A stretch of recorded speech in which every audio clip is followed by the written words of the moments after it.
예, 여러분 안녕하세요. 자, 오늘은 문학비평론의 제일 첫 번째 시간으로 문학비평론 개관을 한번 같이 공부를 해보도록 하겠습니다. 자, 문학비평론에 대해서 개관을 해보도록 하겠습니다. 일단 비평의 개념이라는 게 이제 제일 처음에 이제 비평의 개념에 대한 이야기가 그 책에 보면 나오고 있습니다. 여러분 교재로는 제일 앞부분 개관 부분을 펴서 제 설명을 들으시면 될 것 같습니다. 자, 이제 그걸 보면서 설명드리겠습니다. 그래서 이 문학비평론이라고 하는 것은 이제 보통 시와 소설과 희곡 이런 것들이 이제 다 공부하는 거죠. 시, 소설, 그다음에 희곡. 자, 거기 네 번째 줄에 보면 비평은 서정, 이 시가 서정이죠. 서사, 소설이 이제 그 서사죠, 서사고 희곡이라고 나온 것이 이게 이제 그 희곡이라는 게 뭡니까? 좀 극이죠, 극을 이야기하는 거죠. 그래서 이런 그 전통 문학 장르에서 벗어난 준문학, 문학에 준한다는 거죠. 또는 의사문학. 의사라는 것은 유사하다는 의미였죠. 의사라는 말은 영어로는 이제 슈도라고 하는데 그런 의미로 이제 쓰이죠. 그래서 작품을 이해하고, 그러니까 문학에 준한다라고 보시면 될 것 같습니다. 그래서 이제 이 두 번째 단락에 보면 19세기 중반 이후에 비평은 문학 장르의 총화로서 지도적 위치, 그 문학이 이제 일종의 작품을 거느리는 그런 위치를 차지하게 되었다. 그런 이야기고요. 자, 세 번째 단락에 보면 비평이란 무엇인가 이게 나왔죠. 거기 밑줄 좀 치세요. 첫째 줄에 비평은 문학 작품을 정리하고 분류하고 쭉부터 선별해내는 일이다까지. 특히 이제 이 분류라고 하는 것이 이제 중요한데, 분류는 이런 거죠. 어떤 작품을 보고 이게 고려 가요인지 아니면 이게 시조인지 이런 것을 분류하는 겁니다. 그렇게 분류를 하는 거라고 볼 수 있겠고요. 평가하고 하나의 문학 작품을 이해하는 것을 이야기합니다. 자, 그래서 이 비평가들은 특히 이제 중립을 잘 해야죠. 거리두기. 이 비평가는 중립이라든가 거리두기 이런 걸 되게 잘해야 돼요. 또 균형도 잡고요. 그래서 마지막 단락에 보면 비평이란 비평가의 개인적 취향에 의하거나 혹은 일련의 선택된 미학적 개념에 의하거나 예술작품에 관해서 의식적으로 평가하고 감상하는 일이다 라고 나오죠. 그래서 여기서 이제 중요한 것은 이 미학적 개념이라는 게 나오죠. 미학. 그래서 이 미학적 개념이라는 것은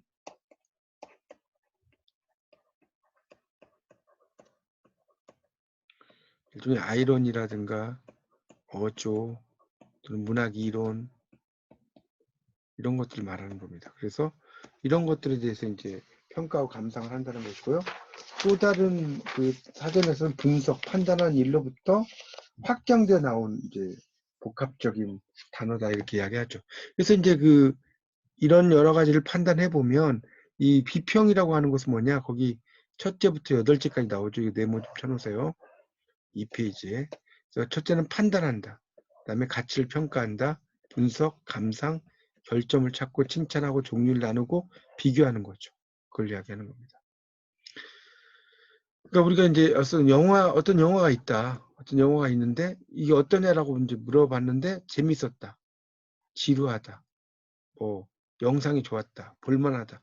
이렇게만 이야기하면 이거는 안 되겠죠. 어디가 이렇게 물어볼 때 그것을 구체적으로 설명을 할 줄 알아야 된다는 거죠. 그런 이야기입니다. 그래서 이제 거기 8제에서 두 단락 내려가면 비평이라는 것은 거기 둘째 줄에 지적인 독서의 연장이며 지적인 글을 쓸 때 필요한 부속물이다. 이게 비평의 특징입니다.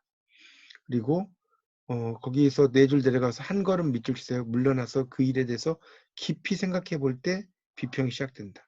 일종의 근거를 잘 제시를 할 줄 알아야 되죠. 이 비평을 한다는 것은 근거를 잘 제시할 줄 알아야 된다. 이런 이야기입니다.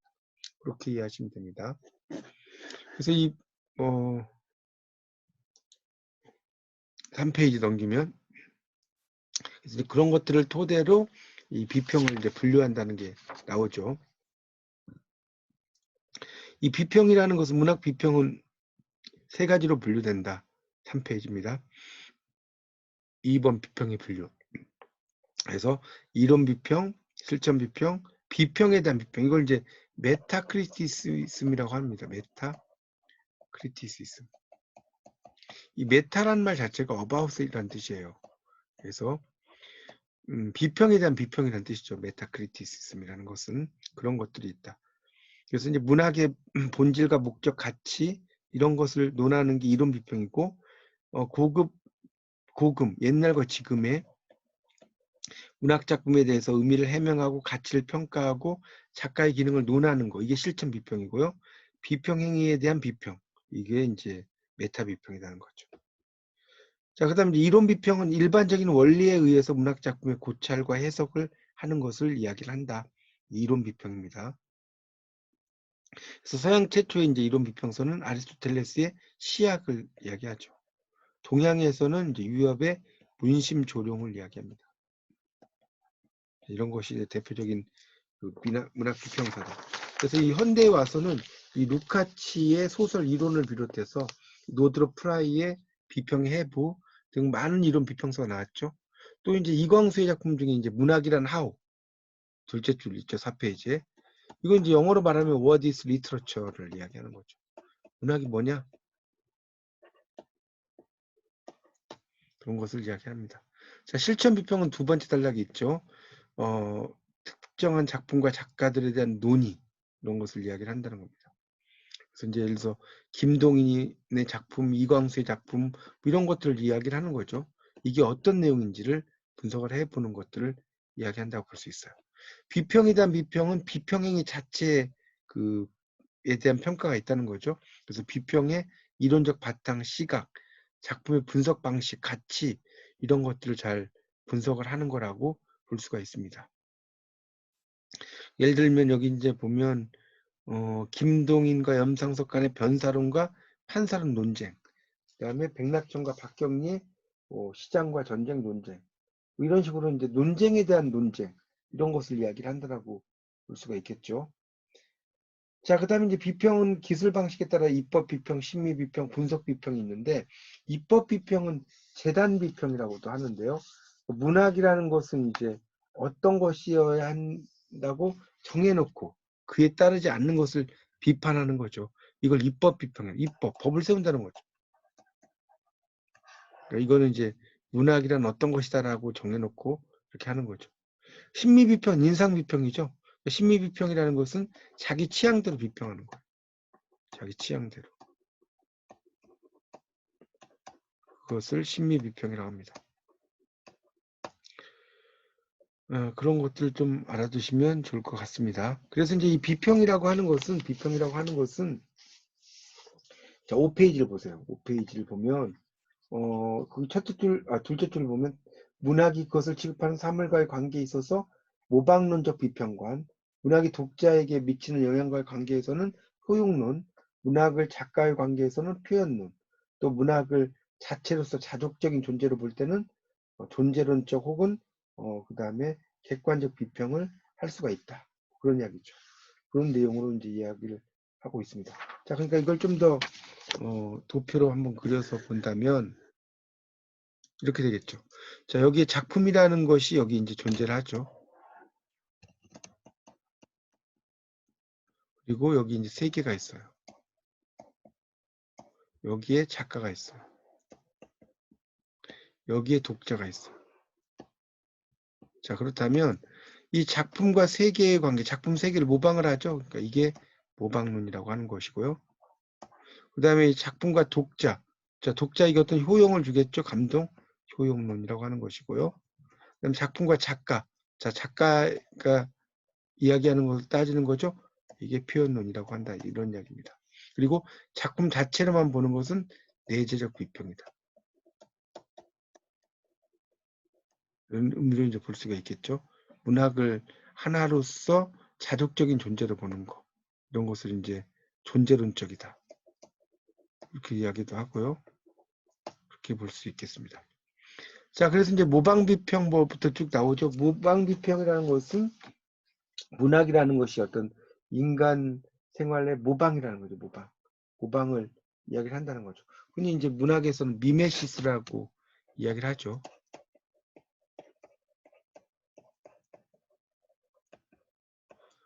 그래서 이제 그런 이야기를 쭉 써놨습니다. 그래서 이제 이런 그런 것이 모방이다. 그래서 이제 플라톤과 아리스토텔레스에 의해서 이야기가 되죠. 이 플라톤은 이데아를 이야기했죠. 이데아. 이런 이야기를 했고, 아리스토텔레스는 이제 약간 현실 중심적으로 생각을 한 철학자고요. 플라톤은 약간 이상적인 어떤 생각들을 이야기하고 있죠. 자, 그 다음에가 이제 2번이 효용 비평인데, 말 그대로 효용이죠, 효용. 그러니까 독자에게 무엇을 가져다 주는가. 이 작품은 독자에게 무엇을 가져다 주냐, 이런 걸 따지는 거죠. 그래서 이제 이 어떤 쾌감이나 교훈이나 감동 이런 걸 이야기하죠. 그래서 거기 한 7줄 내려가면 독자들의 해석적 반응에 영향을 주는 야코들의 조직적인 활동으로 문학 작품을 분석하는 바르트와 같은 구조주의자들에 의해서 다시 나타나고 있다라고 이야기를 하고 있습니다. 자, 그다음에 이제 표현 비평이라고 하는 게 있는데, 이것은 작가의 관계 속에서 취급을 하는 거죠. 이 표현 비평. 그런 것들을 이야기를 하는 겁니다. 그런 정도로 이해를 하시면 될 것 같고요. 그 다음에 6페이지에 객관적 비평이라고 하는 게 나오는데, 이 객관적인 비평 6페이지에 이 객관적 비평은 작품을 이제 시인이나 독자 주위 세계로부터 자유롭게 떨어져서 존재하는 거. 그러니까 독자 개인의 경험이 들어가서 작품을 이제 읽는 것이죠. 그런 걸 봅니다. 그러니까 이게 일종의 내재적인 기준이죠. 내재적 기준. 그래서 이제 그런 의미로 볼 수 있죠. 그러니까 이 객관적 비평은 어떤 독자 개인의 경험, 이런 것들이 이제 상당히 중요하다는 의미로 이해하시면 돼요. 그리고 이제 비평의 방법은 6페이지에 밑에서 두 번째 단락이 나오죠. 르네 웰렉이 외재적 비평과 내재적 비평으로 이야기합니다. 작품 바깥에 있는 것을 보는 게 외재적이고요. 작품 자체를 보는 게 내재적이다, 이렇게 볼 수가 있습니다. 그래서 이제 구별을 하는데, 모방 비평이나 효용 비평, 표현 비평은 전자, 외재적 비평이고, 객관적 비평이 내재적 비평이다. 그런 이야기를 써놨습니다. 자, 7페이지로 넘어가면요. 20세기 문학 비평 방법이 나오는데, 20세기 문학 비평에서는 이제 첫 번째가 그 밑에 나오죠. 역사 전기 비평이에요. 역사 전기적 비평. 그러니까 역사 전기적 비평은 당연히 외재적 비평이라고 할 수가 있겠죠. 외재적 비평. 그래서 이제 거기 텐느가 나오죠. 밑에서 한 5, 6줄 위로 올라가면 이 이 텐은 문학 결정의 본질적인 요소 인종, 환경, 시대. 이거 되게 중요한 말입니다. 자, 이걸 제시를 했고, 이 문학 작품은 이제 그 시대의 풍속의 기록이라든가 정신의 표현이다, 이렇게 이야기를 했습니다. 자, 역사 전기 비평이라는 것은 이제 두 축이 있죠. 하나는 서지, 주석적 작업의 바탕은 원전 비평이고요. 또 하나는 작가의 전기적인 생애, 작품의 역사성, 이런 걸 규명하는 거, 이게 이제 전기적 비평이라고 할 수 있습니다. 자, 그래서 이제 이 역사 전기적 비평 두 가지가 있다는 거죠. 하나는 원전 비평, 또 하나는 전기적 비평. 자, 이 두 가지도 나눠준다. 이야기가 되겠습니다. 8페이지로 이제 가면, 그래서 이제 원전 비평을 하려면 셋째 줄이 나오죠. 원전 비평을 하려면 문서적인 증거, 기본 텍스트 결정, 상위점들의 대조조사, 판본의 족보 결정본. 저기 밑줄 쫙 쳐놓으세요. 1번부터 5번까지. 이걸로 나눠지고요. 그래서 이제 그랩스타인의 언급처럼 그 다음 두 번째 단락 셋째 줄에 전기적인 생애 평판과 영향, 문학사, 문학적 전통과 관리에 대해서 치밀하게 잘 조사, 분석을 해야 돼요. 그래서 이 작가의 개성, 사상, 생활상의 특성을 잘 찾아야 되는데, 정신적인 자세, 교육, 교우관계, 신체적 조건, 병력, 재산 정도, 애정 문제 등 일거수일투족을 다 수집을 해야 됩니다. 그리고 이제 이들이 제시한 포괄적 연대기, 문학적 초상화, 유기적 전기까지를 다 잘 봐야 된다, 이렇게 볼 수가 있겠죠. 그렇게 이제 보는 것이 이제 중요하다는 겁니다. 그 다음에 이제 역사 비평에서 또 중요한 것은 문학사에 대한 관심, 이런 것을 이제 잘 봐야 되는데, 역사성에 대한 인식이 또 중요하다는 거죠. 이것에서는. 자, 그 다음 단락에 해리 르비는 문학이 자체 역사를 갖도록 해주는 요소를 함유하고 있는 거. 이걸 이제 문학적 관습이라고 한다는 거예요. 그래서 문학도 정치나 경제적 요소와 마찬가지로 인간의 생활에 밀착되어서 고착되려고 한다. 이런 이야기죠. 그래서 그런 것들 좀 알아두시면 좋겠고요. 자, 9페이지에 이제 보면 마르크스주의 비평이 나옵니다. 9페이지에. 그래서 이 마르크스주의 비평은 마르크스, 엥겔스 뭐 이런 그런 공산주의와 관련된 그런 사람들에 의해서 이야기가 되는 거죠. 그래서 이 토대와 상부 구조 이런 것이 잘 나와 있어요. 9페이지에 마르크스주의 비평 두 번째 단락에 보면 토대와 상부 구조 이런 것들 좀 알아두셔야 되겠죠. 그래서 토대는 특정한 시기 사회의 경제적 재관계, 여러 관계. 마르크스주의 비평 두 번째 단락 다섯째 줄에 나옵니다. 그런 거. 상부 구조는 정신적인 구조물이라는 거. 그래서 법이나 정치나 문화나 예술 같은 걸 이야기한다. 그런 걸 알아두시고요. 그 다음에 이제 마르크스 엥겔스가 죽고 나서 마르크스주의 비평은 여러 사람에 의해서 가다듬어졌다. 이런 얘기 나와요. 그래서 이제 거기 그 세 번째 단락에 보면 루카치가 나오죠. 루카치. 그래서 마르크스와 엥겔스가 기초한 전형 이론을 중시하게 생각했다. 그래서 이제 이 루카치 하면 총체성이라는 게 또 아주 유명한 말입니다. 루카치의 총체성. 자, 그런 것을 이제 범주를 통해서 문학과 예술의 의미를 밝히려고 했다. 그런 얘기가 나오고 있습니다. 그 다음에 이제 10페이지를 넘기시면, 10페이지에 넘기면, 골드망이 또 나와요. 거기 10페이지 둘째 줄에. 그래서 리시엔 골드망 나오죠. 거기서 이제 골드망은 이제 작품의 구조와 작품을 탄생시킨 사회 구조 사이에는 상동성, 서로 같은 특징이 있다는 거죠. 그래서 세계관을 도입을 했다. 그리고 그 다음 줄에 보면 파스칼의 팡세, 라신의 희곡에 어떻게 투과되는지를 밝혔다. 이런 세계관이 뭐 그런 이야기가 나옵니다. 뭐 이런 작업 외에도 이제 뭐 프랑크푸르트 학파라든가 발터 베냐민이라든가 브레이트 뭐 이런 비평가들의 이론이 나오고 그 밑으로 가면 이제 테리 이글톤이라는 아주 유명한 비평가가 있죠. 테리 이글톤. 문학이론 입문이라는 책을 쓰신 분입니다. 그 원어로.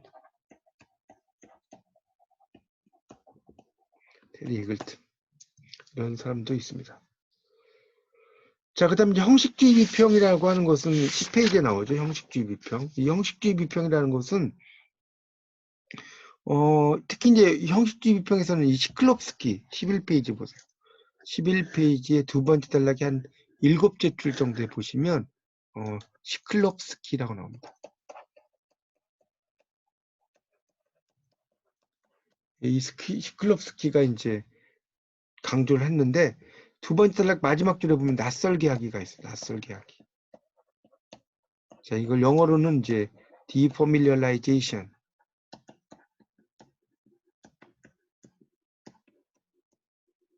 나오죠.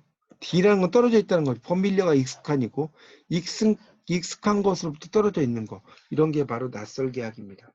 그래서 문학이라고 하는 것은 그 약간 낯설게 하기 기법이 상당히 중요하다. 그러니까 우리가 뭐 김춘수 시인의 꽃 이런 게 되게 낯설게 하기죠.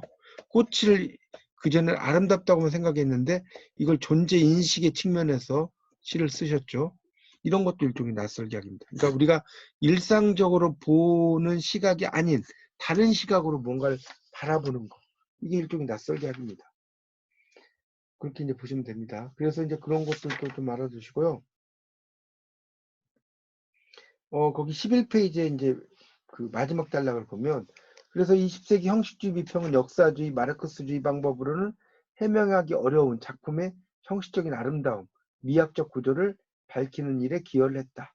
이런 말 나옵니다. 그래서 의도의 오류, 감동의 오류, 또는 모호성, 아주 애매모호하다는 거죠. 아이러니, 반어, 역설, 이런 것을 이제 쓴다는 겁니다. 그러니까 지금 여기 그 12쪽의 첫째 줄에 아이러니, 반어란 뜻이에요. 역설은 이제 패러독스죠. 역설, 같은 그 패러독스와 역설이 같은 이야기죠. 그렇게 이제 볼 수가 있습니다. 그래서 이제 이걸 뭐 다른 말로 옥시모론이라고도 해요. 옥시모론. 좀 어려운 말로 쓰면 역설을. 하여튼 그래서 이제 그런 것들도 알아두시고, 의도의 오류 세 번째 줄 나오죠. 12쪽에 작품 창작에 임하는 작가의 창작 의도가 곧 그 작품의 의미와 직결되는 것이 아니다. 이런 이야기고요. 또 감동의 오류는 작품의 의미나 가치를 작품에 대한 독자들의 정서적 반응에 강렬성에서 찾으려고 하는 것이 오류다. 이렇게 나왔죠. 이게 감동의 오류라는 거죠.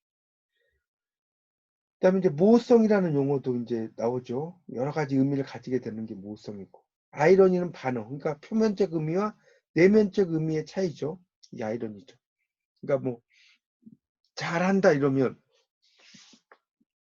실질적으로는 못한다는 뜻이죠. 그런 의미입니다. 역설은 그 글자 자체의 어떤 의미죠. 예를 들어서 찬란한 슬픔의 봄. 찬란한데 슬플 수가 없죠. 이런 게 역설입니다. 대표적으로. 자, 그 다음에 그래서 형식주의 비평의 한계가 마지막 단락에 나오죠. 12페이지에 구조주의 비평 바로 윗단락에. 그래서 거기 보면 소설보다는 서정시, 긴 작품보다는 짧은 작품, 시인 가운데에서도 그들의 방법을 적용하기에 적절한 특정 시인만을 집중해서 다루는 경향이 짙다. 자, 구조주의 비평이 이제 그 밑에 나옵니다. 이 구조주의라는 것은 틀에 맞춰서 쓰는 건데, 이 소시르의 일반 언어학 13페이지 첫째 줄에 보면 소시르의 일반 언어학 강의에서 제시가 됐다 이런 말 나오죠. 그래서 거기 넷째 줄에 보면 언어는 기호들의 체계다. 거기 동그라미 치세요. 그 두 번째 단락 첫째 줄, 첫째 기호들의 체계. 자, 두 줄 내려가서 둘째 랑과 빠를. 자, 거기서 네 줄 내려가서 셋째 이런 거 다 밑줄 치세요. 그래서 언어는 기호들의 체계다. 그다음에 랑과 빠를. 랑구라는 것은 어떤 일반적인 것을 이야기하는 거죠. 랑그. 빠로는 약간 그 세부적인 걸 이야기하는 겁니다. 파롤이죠, 파롤. 그래서 구체적인 언어 표현이죠. 그러니까 우리가 랑그라는 건 이런 거죠. 아리랑이라는 음악이 있다. 그러면 그 아리랑이라는 음악을 연주를 할 때 사람들의 어떤 실력이나 수준에 따라서 같은 악보를 보더라도 연주의 실력이 다르겠죠. 이게 파롤입니다. 셋째는 랑그는 기호로 조직되어 있는데 기호는 이제 신입피양과 신입피해가 있죠. 그래서 이제 우리가 기표와 기의라고 이야기하죠. 자, 그래서 기표를 신입피해 앙이라고 하고요. 기의를 신입피해라고 합니다. 자, 이걸 좀 더 쉽게 이야기하면 나무라고 말을 써놨어. 이게 기표가 되는 거죠. 나무라는 것을 보면 어떤 나무라는 그런 어떤 식물을 생각을 하죠. 이게 기의가 되는 거죠. 그렇게 볼 수가 있죠. 자, 그래서 이제 소시르는 이제 이런 뭡니까? 기호와 기표의 어떤 관계, 이런 것들을 많이 연상을 했다라고 볼 수 있습니다. 그래서 이제 이런 것을 가지고 틀을 맞춰서 공부를 하는 것이 바로 구조주의 비평이다, 이런 이야기입니다. 13페이지에 밑에서 한 7줄 위로 올라가면 문학 연구에서 구조주의 비평은 의미에 초점을 맞춘 대신에 텍스트가 의미하는 방식과 요소들 간의 관계에 관심을 갖는다. 여기다 밑줄 치세요. 관계성이 상당히 중요하고요. 또 마지막 줄 밑줄 치세요. 구조주의자들은 예술작품을 자족적이고 페이스된 체계로 파악하려고 했기 때문에 예술작품의 가치가 사회 역사적 환경과의 관계 속에서 나온다 라고 생각했던 그런 문학 연구자들의 비판을 받았다는 거죠. 그러니까 그 자체의 어떤 틀을 중시하는 것이 바로 구조주의 비평이다, 이렇게 보시면 되겠고요. 자, 정신분석 비평 14쪽에 나옵니다. 정신분석 비평. 뭐 이 정신분석은 여러분 아시다시피 이제 프로이드가 중요하겠죠. 프로이드. 그래서 인간의 이제 의식이 뭐 이드와 에고와 슈퍼에고죠. 그 이야기를 하는 겁니다. 이드는 이제 본능적인 충동. 에고는 자, 슈퍼에고는 초자. 자, 이런 이야기를 하는 거죠. 자, 이런 것에 대한 이야기가 이드와 에고와 슈퍼에고입니다. 그런 것들에 대한 이야기를 쭉 여러분이 이제 보시면 될 것 같습니다. 내용들을. 그래서 이제 15쪽에 이제 보면 15쪽. 그래서 이제 프로이드는 그런 이드와 에고와 슈퍼에고고, 자, 15쪽의 세 번째 단락. 그중 자크락강이 나오죠. 구조주의 및 후기 구조주의 관점에서 프로이드의 정신 분석을 재해석했다. 나옵니다. 그래서 세 번째 줄에 락강은 무의식은 언어와 같이 구조되어 있다. 여기다 밑줄 쳐주세요. 무의식이 구조되어 있다. 그 다음 두 줄 내려가서 무의식은 프로이드적 의미에서 무의식이란 개념이 틀림없고 구조되어 있다라는 수로 그러니까 구조주의와 관련된다는 거죠. 자, 그 다음 단락이 락강 또 나오죠. 락강은 이제 소실의 기호 개념을 수용하면서 수정을 가하는데 첫째, 거기는 밑줄 좀 치세요. 자, 시니피에 아까 시니피앙, 스니피에 기억나시죠? 기의죠, 기의. 시니피에에 대한 시니피앙의 강조이며 둘째는 소시르에게 의미 생성이 기본이 되는 시니피에와 시니피앙의 1대1 대응을 받아들이지 않는 것이다.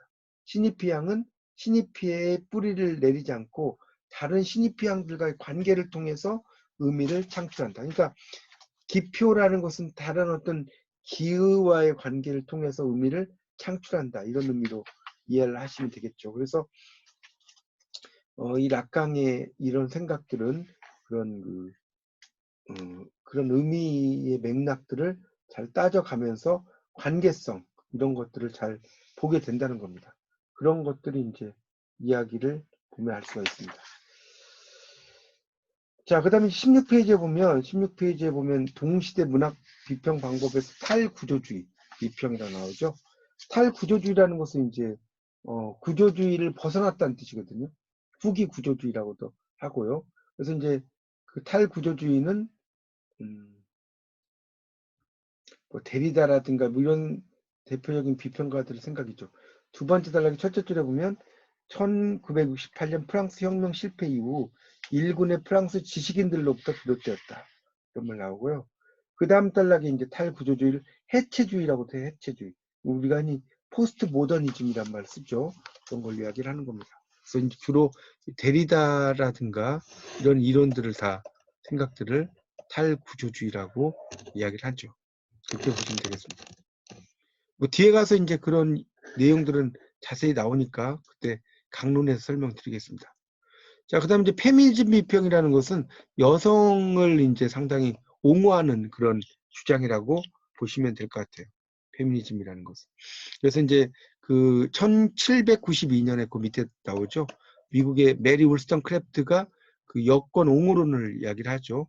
그래서 그런 내용들은 뒤에 가서 또 이제 배우실 거예요. 그래서 이제 이런 메리 울스턴 크래프트에서 시작된 페미니즘은 남성과 동등한 여성의 권리를 주장하는 계몽적인 페미니즘. 그래서 문화적 페미니즘, 급진적 페미니즘, 뭐 사회주의 페미니즘 이렇게 여러 개를 나눠진다. 이렇게 볼 수 있겠고요.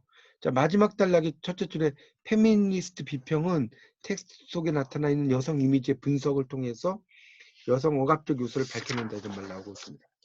18페이지를 넘기시면 그래서 18페이지입니다.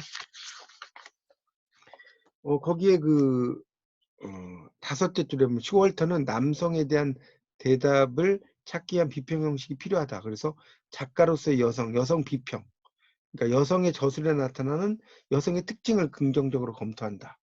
그래서 여성의 저술에 관한 역사, 스타일, 주제, 장르, 이미지를 검토한다. 18페이지에 한 여섯째 줄부터 그 밑줄 좀 쳐놓으세요. 자, 그런 걸 이야기합니다. 그래서 이제 이런 여성 비평을 지노 크리틱스라고 나왔죠. 이렇게 이야기를 합니다. 자, 길버트와 구바가 쓴 이 다락방에 미친 여자. 원래는 이제 영어로는 A Mad Woman in the Attic이죠. 영어로 써보세요. 자, 이걸 이제 우리말로 번역을 한 겁니다. 에틱이라는 게 원래 다락방이라는 뜻이에요. 그래서 현대 페미니즘 비평의 고전이 됐다. 슈월터는 그러니까 위대한 작가의 지위를 독점하다시피 하던 남성 작가 중심의 특권화를 새롭게 수정해야 한다. 그래서 이제 그 밑에 단락의 밑에 또 밑줄 치세요. 중요한 거 여성적 단계, 여성 해방 단계, 여성 문학의 단계겠다. 이 번호를 좀 매겨주세요. 그래서 여성적, 여성 해방, 여성 문학. 자, 그 밑에 첫째 나오죠. 여성적 단계. 이걸 이제 페미닌이라고 하죠. 페미닌, 여성적 단계. 거기 두 줄 내려가면 여성 해방 단계는 페미니스트라고 나왔죠. 자, 그 다음에 거기 세 줄 내려가면 여성 문학의 단계는 피메일이라고 나왔죠. 이렇게 이제 단계를 세 개로 나누는 거죠. 페미닌, 페미니스트, 피메일. 그런 것들 알아두시고요. 자, 독자 중심 비평은 19페이지에 보면 나옵니다. 거기에 세 번째 단락에 독일 수용 미학의 대표적 이론과 볼프강 이저가 나와요. 세 번째 줄에, 세 번째 단락 첫째 줄에. 그래서 이저는 그 비평가의 과제는 텍스트를 대상으로 설명한 게 아니라 텍스트가 독자에게 준 영향을 설명한다는 거예요. 텍스트가 독자에게 준 영향, 이런 것을 설명을 해야 된다. 뭐 이런 이야기가 쭉 나오고 있습니다. 그래서 이제 이 독자는 가상적 독자와 실제 독자를 나눠진다고 밑에 있죠. 지금 19페이지에 세 번째 단락의 셋째 줄. 그래서 전자, 그러니까 가상적 독자를 말하겠죠.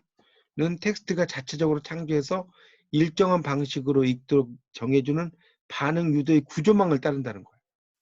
그렇죠. 하지만 실제 독자는 그 독서 과정에서 이미지를 얻는다는 거죠. 그래서 이미지들은 독자의 기존 경험에, 내 경험에 의해서 이 작품들을 감상을 한다는 거죠. 그런 걸 이야기하는 겁니다. 그래서 실제 독자, 능동적 독서 경험, 이런 것에 대한 이야기를 써놨습니다. 그 다음에 이제 그 밑에 단락에 보면 이제 로베르트 야우스 해가지고 야우스의 그 기대지평이란 말 나오죠. 기대의 지평. 밑에서 세 번째 줄 보시면, 그래서 그 주어진 시기의 문학 텍스트를 평가하기 위해서는 독자들이 사용하는 기준이 기대지평이다. 그러니까 이 정도까지는 이해할 수 있어야 된다라고 생각하는 거, 이게 기대지평이라고 볼 수 있겠습니다. 자, 20페이지를 넘겨보시면, 그래서 이제 그 세 번째 줄에 미국의 독자 반응 비평은 문학의 현상학, 해석학 등 여러 가지의 내용과 관련돼서 이제 대두가 됐다는 것이 나오고 있습니다. 이제 독자 반응 비평이라고 하는 것은 독자들이 이 작품을 읽고 어떻게 생각하느냐, 이게 독자 반응 비평이죠. 그런 것들이 이제 이야기를 합니다. 그래서 그런 독서 관습을 중시를 하고 조나단 킬러라든가 이런 사람들의 이야기가 쭉 나오고 있습니다. 자, 그 다음에 이제 문화 연구가 4번에 있죠. 4번. 이 문화 연구는 보통 컬처럴 스터디스라고 합니다. 그래서 둘째 줄에 보면 베를린 장벽과 구소련의 붕괴와 함께 냉전 시대는 끝나고 민족적, 인종적 이유로 새로운 형태의 갈등이 나타나고 있다. 그래서 헌팅턴의 문명 충돌론도 나오죠. 이런 경향이 있다. 그래서 이제 그런 그 과거의 전통적인 고급 문화와 대조되는 게 바로 밑에서 네 줄 올라가면 문화적 대중주의라고 나오죠. 그리고 이제 밑에 세 줄 올라가면 문화의 상업화 경향에 대한 반발로 저항 문화의 지배 문화에 대한 민중 문화, 억압적 남성 문화에 대한 여성 문화, 보수적 그 기성 문화에 대한 청소년 문화, 전통적 문자 문화에 대한 미디어 문화, 뭐 이런 것들이 등장을 한다고 나오고 있습니다. 이렇게 이해하시면 됩니다. 자, 그 다음에 이제 문화 생태학과 생태 비평을 보시면 21페이지인데, 1972년에 이제 로마클럽 보고서가 성장의 한계를 경고했고요. 그래서 이제 이 앞으로는 이제 이 세 가지 불균형이 있다는 거죠. 그러니까 거기 나오죠. 21페이지에 지구상의 남과 북의 불균형, 그 다음에 부자와 빈자의 불균형, 그 다음에 인간과 자연의 불균형, 이런 걸 이야기하죠. 특히 이제 인간과 자연의 불균형이 바로 생태학에 대한 관심을 갖게 된다는 거죠. 그런 이야기 쏘는 겁니다. 이컬러지라고 하는 생태학이죠. 그래서 이제 생태학이라는 것의 의미는 그 오이콜로지아인데, 오이코라는 게 집이고 로지아는 연구죠. 이런 집을 연구한 학문이라는 뜻입니다. 그래서 이제 생태학이 그 밑에 나오면 세 가지로 구분하는데, 여러 가지 이제 뭐 심층 생태론도 있고요. 거기 그 5번에서 세 번째 단락에 보시면 나와요. 여러 가지가 있는데, 세 번째 줄에 심층 생태론, 머리 북친의 사회 생태론 나왔죠. 그 다음에 그 또 생태 페미니즘, 그 다음에 생태 담론, 이런 것들이 이제 있습니다. 뭐 이것도 나중에 이제 뒷부분에서 강론에서 자세한 설명을 드리도록 하겠습니다. 자, 그래서 이제 그 밑에 보면 이제 표층 생태학이라고 나오죠. 표층. 그러니까 표층 생태학이란 쉘로우 이컬러지라고 나왔어요. 쉘로우는 원래 얕은이라는 뜻이에요, 영어로. 21페이지에 밑에서 넷째 줄 위로 올라가면 나와요. 생태학, 정부나 산업체, 대학이 관심을 두는 생태학. 심층 생태학은 심층이니까 뭐겠어요? 조층 생태학이 아래 숨어 있는 문제를 파악하겠죠? 그게 심층 생태학이라고 나오고요. 자, 그 다음에 22페이지로 넘어가시면, 그래서 이제 이런 생태학이라는 것은 우리에게 필요하다. 그래서 자아실현과 생명 중심적인 평등이다. 거기다 밑줄 좀 쳐놓으세요. 거기 22페이지에 셋째 줄 자아실현과 생명 중심적 평등. 그래서 이제 사회 생태학이 또 나오죠. 다음 단락에. 이 사회 생태학은 머리 북친에 의해서 이제 본격화됐는데 사회학과 생태학의 결합이겠죠. 그래서 그 무정부주의에 근거하고 있다. 애널키즘. 무정부주의와 녹색적 사유의 융합. 이게 북친에 의해서 시도되었다고 나오죠. 그런 것들이 쭉 이야기가 되고 있고요. 그 다음 단락에 보면 생태 페미니즘이 나옵니다. 그래서 사회의 지배와 자연의 연관을 고찰하는 접근 방식이다. 그래서 이제 이 생태 페미니즘이라는 게 그 다음 단락에 나오죠. 이거는 이제 사회와 자연을 연결시켰다라고 볼 수가 있겠죠. 이걸 이제 생태 페미니즘이라고 한다는 거죠. 그래서 그 생태 파괴 원인을 통제와 지배랑 사회와 연결시킨다. 그렇게 보시면 되겠습니다. 그 다음 단락에 이제 문화생태학이 나오죠. 문화생태학, 이거는 세 줄 밑줄 쳐놓으세요. 문화생태학이라는 용어를 최초로 사용한 사람은 미국의 이론가 조지프 미커라고 나왔죠. 조지프 미커. 생존의 희극에서 문학이 생태 위기의 극복에 중요한 역할을 할 수 있다. 이렇게 나오고 있습니다. 그래서 이제 이런 생태적인 것과 관련된 뭐 시라든가 소설 이런 걸 또 이제 많이 쓴 그런 작가들이 있습니다. 그런 그 작가들이 미국에서도 생태시라고 하죠. 생태시. 이런 그 생태시를 많이 쓰는 작가 또는 생태소설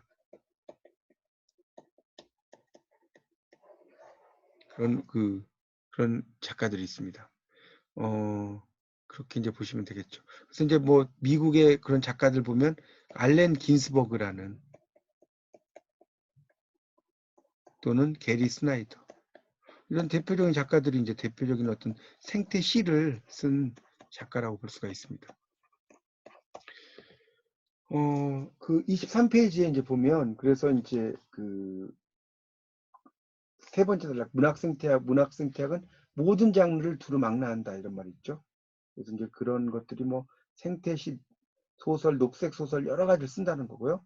생태 비평은 영어로 에코 크리티시즘 그 밑에 단락이 있죠. 그러니까 에코라는 게 생태라는 뜻이고요. 크리티시즘 비평이라는 뜻이죠. 우리가 이콜로지가 생태학이라고 그랬죠. 그래서 자연과 인간의 관계를 규명하고 그걸 토대로 해서 이제 생태적 상상력을 파악하는 겁니다. 그래서 생태 비평이라는 용어를 처음 사용한 학자는 마지막 단락 미국의 이론가인 윌리엄 루컷이라고 나오죠. 그래서 생태학 비평을 생태학과 생태학적 개념을 문학 연구에 적용을 시킨다는 거죠. 그게 생태 비평이다. 그런 이야기를 이야기하고 있습니다. 이제 그 강론으로 가서 20세기 문학 비평 방법인데요. 거기에서 이제 보면 1장 역사 정기 비평, 2장 마르크스주의 비평, 3장 형식주의 비평, 4장 구조주의 비평, 5장 정신분석 비평 이렇게 있습니다. 그래서 그거는 이제 거기 가서 다시 설명을 드리도록 하겠습니다. 예, 강의 들으시느라고 수고하셨습니다. 감사합니다.